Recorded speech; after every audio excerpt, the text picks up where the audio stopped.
Hindi po magulo ang Senado. Ulitin ko po, hindi po magulo ang Senado, ginugulo po ang Senado.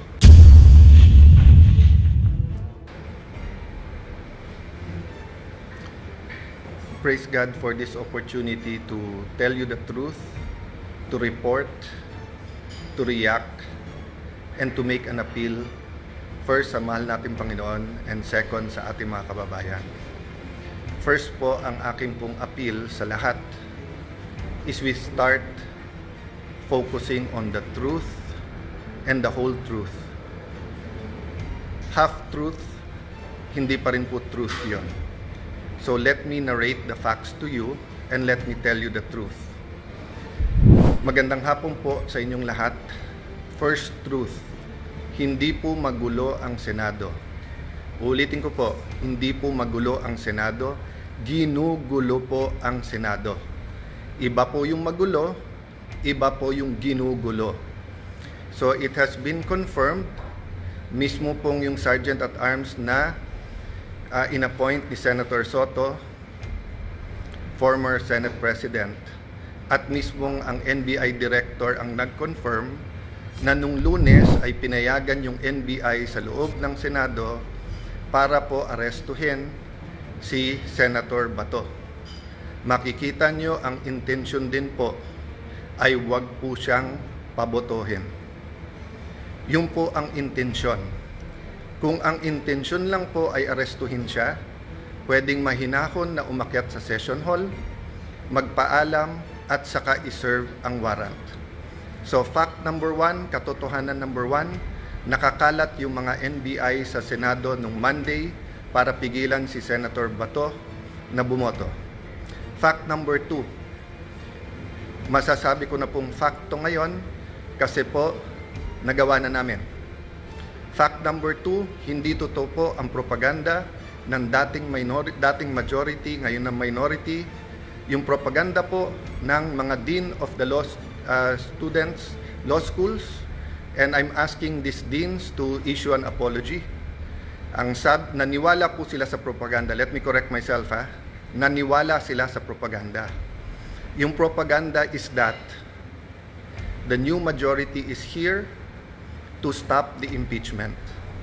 We received the impeachment sa gitna ng kaguluhan Wednesday night.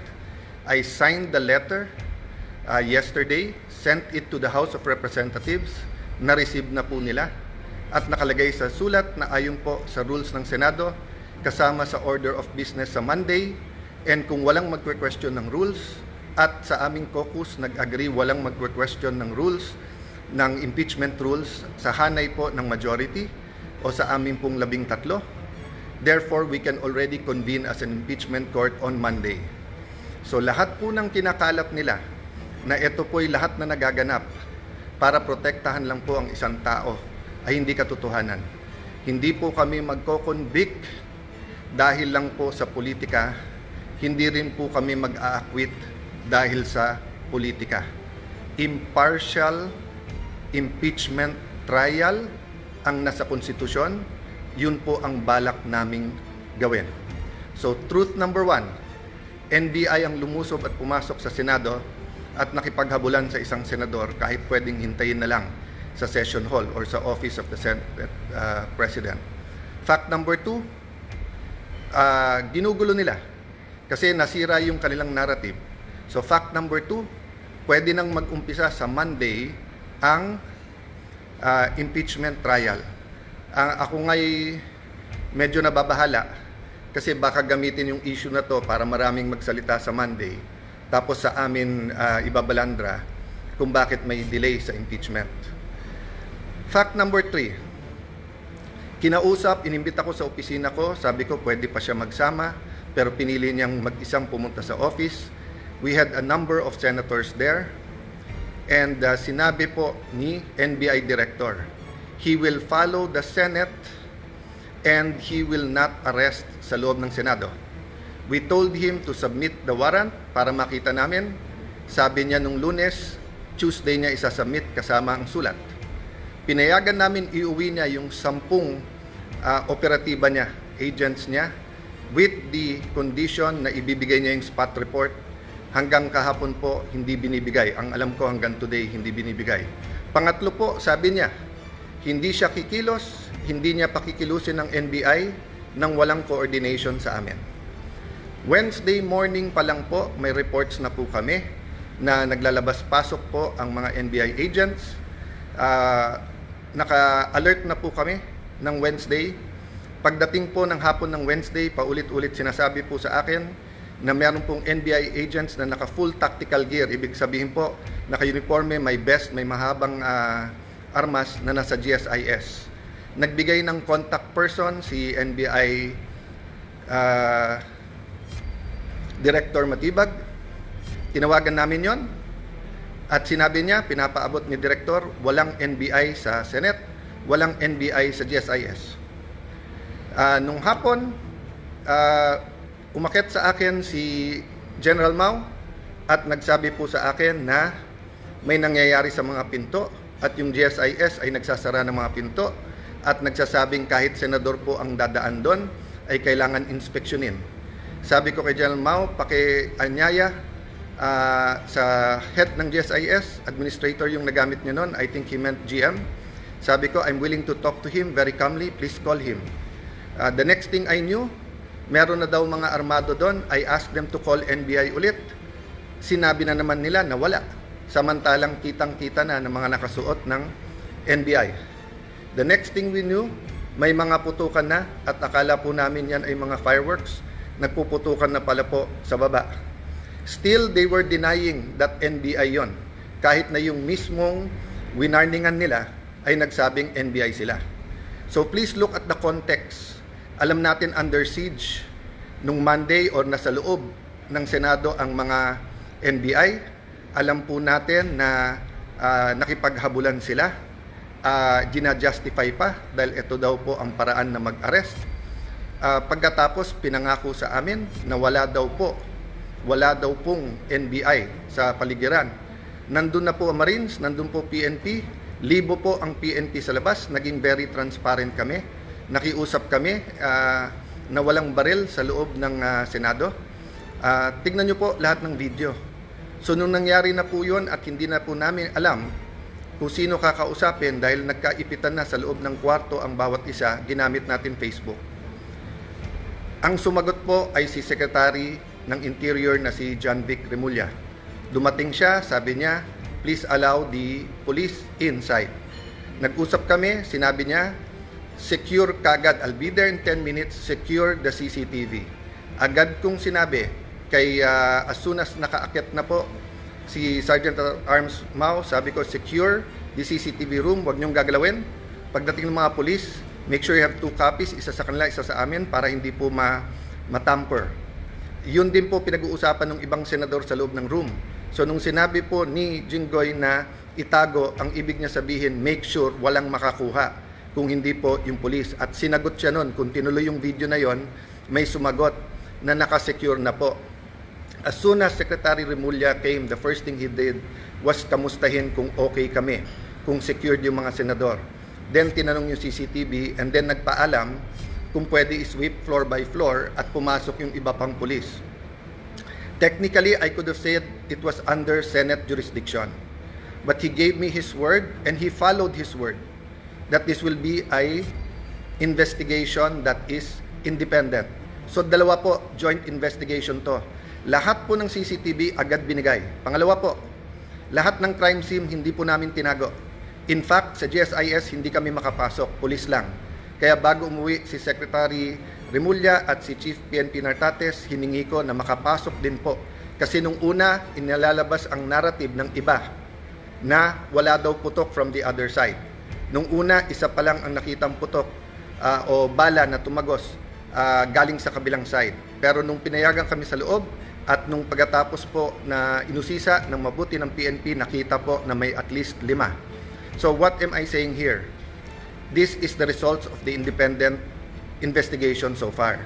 The President, and I thank him for calling, checking how we are, and assuring us that he told everyone to stand down, the military, the PNP, and the NBI.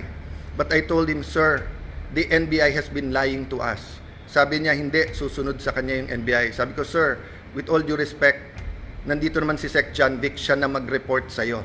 So, dun sa mga nagsasabing this is stage or whatever, di ba, we allowed every single transparency measure. We allowed the investigation. In fact, pag akyat namin ng 5th floor, kahit wala sa usapan, sabi po ni Secretary Remulla, ibaba ang mga armas ng USAA. I saw his wisdom para nga hindi magka-enkwentuhan, para hindi magkaroon ng miscommunication or hindi questionin ang intention ng bawat isa. Pinababa ko sa mga USAA yung mga armas. Sa 5th floor yon. We went to the 1st floor, nakita nyo naman yung press con. After the press con po, may nahuli na sinasabi niyang confidential assistant, confidential agent po siya. Confirm po yan at kinasuhan na po yan. At sinabi din po niya kung sino nag-utos sa kanya na taga-NBI. It is about this time na nagsimula pa lang mag-iba ng narrative ang NBI. Biglang umamin na nandun at biglang may sulat daw na ang GSIS ay nag-request ng security. Kailanman po wala sa history ng GSIS na NBI ang kanilang tatawagin. Parati po yung pulis. Ang NBI po ay hindi taga-secure. And even assuming for the sake of argument, may usapan na po kami ni Director Matibag na in the building, around the building, kasi pinangako niya sa akin walang checkpoint sa labas ng NBI. Samantalang nakita namin po yung video, NBI, pinabubuksan po yung mga kotse ng senador. This was on Monday. So sunod-sunod po ang kasinungalingan po ni NBI Director. I believe he's lying to the President. That is my personal belief. I believe he is giving him false narratives. Kasama po nila si Senator Trillanes nung Monday. Senator Trillanes had no personality to do that, but he is in coordination with many. Let me express my sadness, my regret. First time po na ganito nangyari sa Senate. Usually po, nabangga lang, nauntog lang yung isang senador, nadapa. Nandyan na yung 24 to see how you are. Usually po, may threat pa lang sa Senate, pupunta na dyan lahat to see how. But makita nyo naman po, parang bula na wala po yung buong minority. Pagkatapos, wala kaming narinig hanggang mga 10, 10:30. Nung sinabi lang po, 9, 10, I don't know the time anymore. Nung sinabi lang ni Senator Camille that we're okay, doon lang nagparamdam yung iba. And then ngayon, sunod-sunod, galing sa minority, pinagbibintangan pa ang majority at ang Senado. Pinaligiran tayo ng NBI, naka-full tactical gear. When we defended ourselves sa Senado, sasabihin nyo pa, nakakalungkot at magulo ang Senado. Nakakalungkot po because never nangyari to sa institusyon ng Senado. Even po yung mga kapatid natin sa kaliwa, sa progressive group, nandyan po ako nung Batasan 5, hindi natin pinayagan na arestuhin kayo dyan sa loob. Kasama ko pa ho si Senator Lacson noon na binisita kayo. Binigay namin ang moral support. So alam nyo po anong ibig sabihin po ng courtesy ng wag mag-aaresto sa Batasang Pambansa or dito po sa Senado. Having said that po, there are different issues na sinagot ko na sa inyo. But I'm going live today because I heard the Ombudsman will do an independent investigation. That is good news. But I also heard that he issued a suspension against General Mao. Assuming for the sake of argument that it is a valid suspension and the reason is preventive suspension para hindi magulo yung investigation. Number one, there is a duty to inform us so that we can replace, so that we can make sure na safe ang Senado. Remember, the impeachment is going to start on Monday. So how can we secure and make sure matuloy at hindi na naman kami guluhin tapos kami na naman ang pagbibintangan? Number two, bakit po, and I like to honor and express, diba, that in my dealings with the Ombudsman, Boying Remulla, it has always been with respect. We many times disagree, but he, to me, had an open mind. We disagree in legal, but he listened. If he disagree, he disregards. If he agrees, so let me just appeal to the Ombudsman, suspend also the NBI Director because he is more a suspect than General Mao dito. We do not want to set a bad example in the independent investigation, and we do not want to put the Senate in harm's way.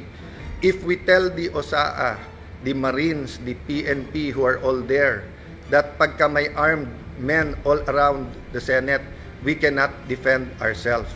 Sino po sa inyo, mga kababayan, pag may winorningan na kayo na wag na kayong lumapit sa bahay namin, lumapit sila naka full tactical gear at meron pong mahahabang armas, sino sa inyo hindi magve-verbal warning na umatras na kayo? At pag hindi po kayo umatras, sino sa inyo ang hindi magwa-warning shot? At ine-expect nyo kaya nga warning shot ay aalis at uuwi na sila. Pero ano po ang naging reaksyon? Bumaril po paloob ng Senado. It is the first time, ang alam ko lang po may barilan sa batasan nung kudeta. I don't remember now if that was 87 or 89. And I don't even know if it was inside the batasan. Pero it is the first time na Senado babarilin sa loob ng Senado. Lahat po ng Senate media were in the second floor. They have footages po. The investigation can be done independently. I have held off from the Senate investigating ourselves. Diba? We can also investigate. But I don't want this to be political. I want it to be calm. I want to respect yung sinabi ng Presidente. And I assume good faith. I assume he was telling me that based on the information he had at that point. I take offense that the Executive Secretary posted in his Facebook na staged without waiting for the investigation. Hindi ako nakatanggap ng tawag sa kanya na kamusta na mga senador, kamusta kayo? I promised my family and some people I will not be emotional in this broadcast, but ito lang po ang pahatid ko po sa lahat ng executive department. Kung anak nyo po kaya yung nandun, kung asawa nyo po kaya yung nandun, yung mga anak ni Joel Villanueva, haven't they suffered enough kahit na sunod-sunod ang false narratives nyo sa kanila? What do you think they felt when they thought na baka hindi makalabas ng buhay yung kanilang tatay? Si Camille, bata pa, kakapanganak lang, di ba? Few months ago. Nandun po, naipit sa loob. Hindi malaman kung anong gagawin. My sister, she's healthy, she's beautiful, but she's not a teenager. If she had a heart attack, anong gagawin nyo? Yung staff ko na legal, hindi political yung mga yon. Di marunong sa politika. They just joined me this term. Traumatized silang lahat. Sabihin nyo may mali na mag-warning shot. Sige na po, may mali. So ang sagot po ng NBI, kung may mali ang Senado, barilin ang mga Senado.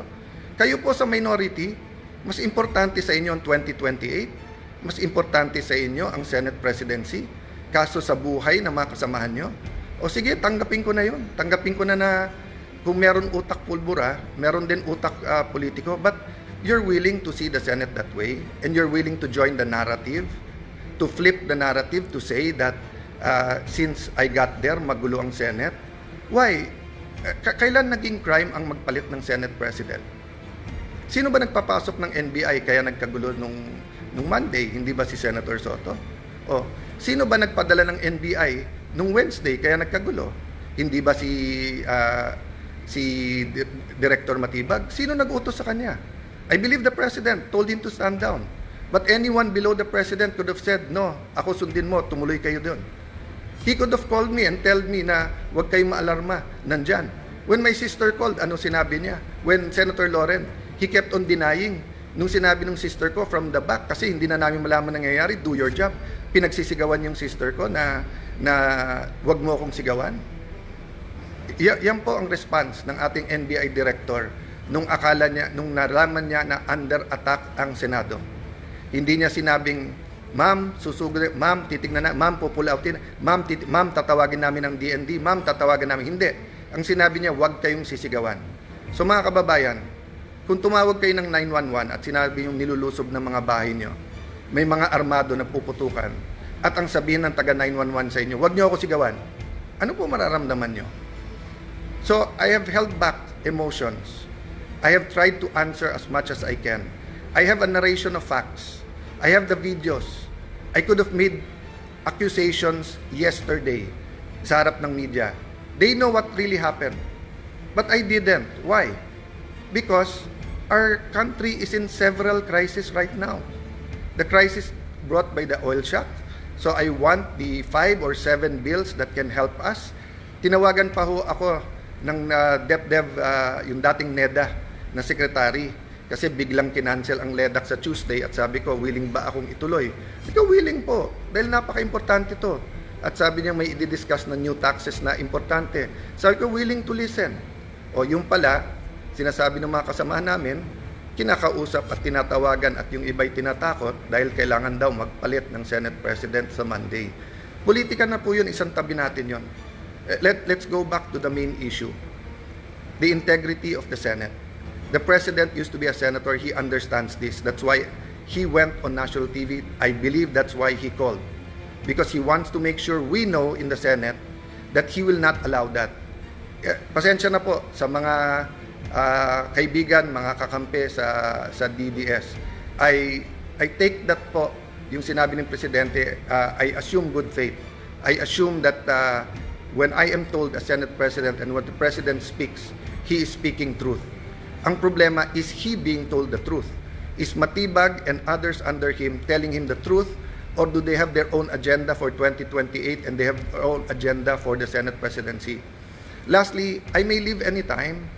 They can remove me. I can even be gone as senator. I mean, I've reached the pinnacle, I think, of my career. No, from councilor to vice mayor, congressman, speaker of the House, Secretary of Foreign Affairs, and now Senate President. Ano pang hihingin ko sa mundong ito? Ano pang ipagdadasal ko sa Panginoon?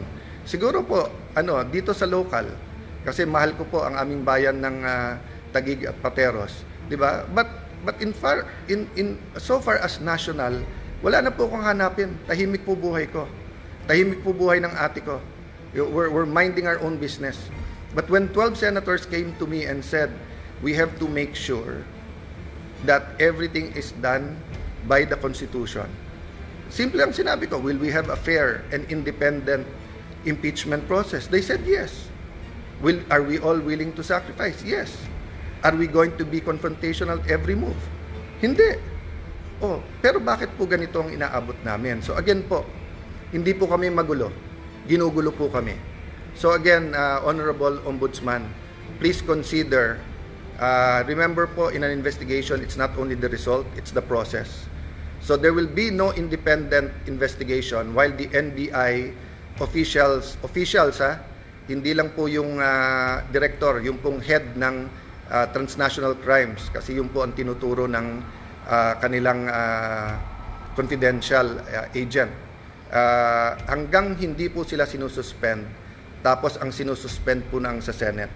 So mga kababayan, asahan niyo po sa Lunes, ang focus, ang attention, bagaman napaka-emotional tong mga nangyayari at bagaman existence na ng integrity na ng Senate to, alang-alang po sa ating mahal na bayan, alang-alang sa konstitusyon, we will focus na makonvene yung court. Kung may gugulo po niyan, hindi po kami. By the way po, pag convene namin as a court, pag-issue po ng summons, hindi pa ho magsa-start ang trial kasi sasagot pa ho ang Honorable Vice President.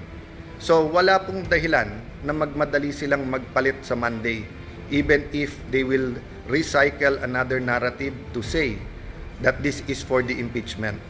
I ask our young people now, yes, there are, dati kasi pagka nag-issue ng statement lahat ng deans, ako mismo bilang idealistic na law student, kahit tatay ko mismo na idol ko nagsabi bilang batas, naswisway din po ako.